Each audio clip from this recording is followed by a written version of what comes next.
Good evening guys. Update ta sa open muscle na pana ko. Ako siyang gihimong roller type. Ano siya guys?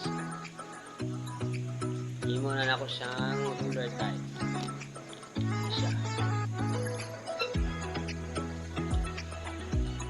100 cm.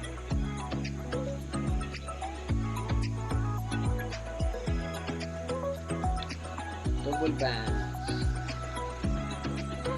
16mm band o 14mm band. Dahil lang sa nato pat. Ano siya?